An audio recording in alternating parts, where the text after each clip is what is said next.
কাঁঠালের বীজগুলো খোসাগুলো ছাড়িয়ে নিয়েছি।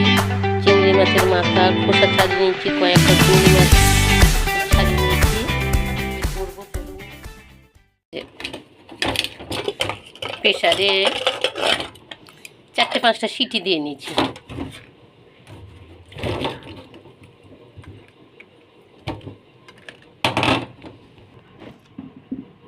এই যে একটু এরকম রোগড়ে নিলে খোসাগুলো উঠে যাচ্ছে।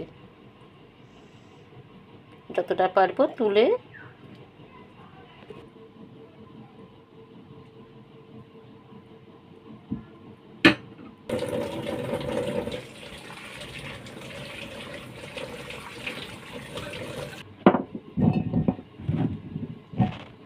রসুন আর কাঁচা লঙ্কা দিয়েছি চিংড়ি মাছের মাথার।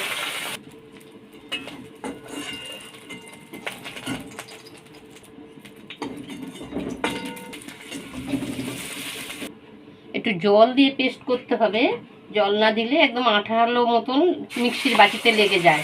একটু জল দিয়ে পেস্ট করবেন। এটাও পেস্ট করেছি, সামান্য একটু জল দিয়ে পরিষ্কার করে দিয়ে দেবো ভালো করে। স্বাদ অনুযায়ী নুন চিনি দিয়েছি, আর লঙ্কার গুঁড়ো হলুদ গুঁড়ো দিয়েছি। সামান্য একটু এটা ধুয়ে জল দিচ্ছি। গ্যাসটা কখনো বাড়াবো কখনো কমাবো, এইভাবে নাড়বো।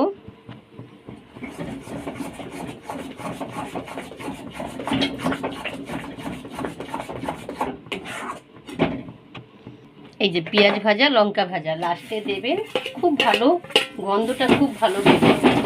আমার কিন্তু এটা হয়ে গেছে, দেখুন কড়াইতে আর এটা লাগছে না, এটা আমার হয়ে গেছে।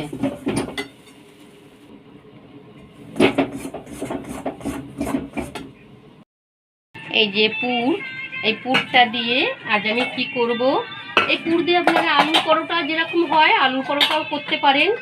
এখানে আমি তেল ব্রাশ করে নেব।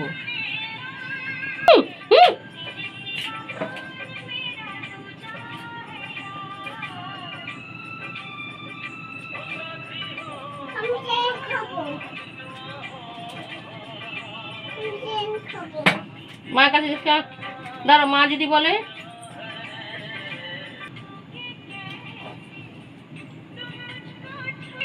এই যে পুর দিয়ে দিয়েছি, এদিকটা একটু তেল মাখিয়ে নিয়েছি। এটা দিয়ে চলুন তাহলে সেঁকে নিই।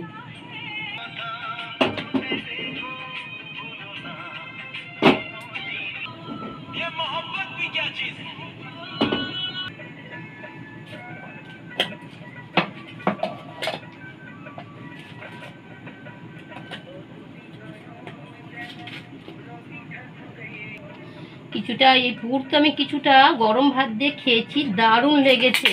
কিছুটা গরম ভাত দিয়ে খাওয়া হয়েছে। সন্ধ্যের টাইমটা কেমন, সন্ধ্যের টিফিনটা দারুণ না? অনেক অনেক। পরোটাও করে দেখিয়ে দিই। এই যে কাঁঠালের বীজ একদম রেডি করে রেখে দিয়েছি গোল গোল করে। আর এই যে 5টা গোল্লা আছে আটা ময়দা মাখা, আর এই যে 5টা রেখে দিয়েছি। চলুন তাহলে শুরু করি পরোটা।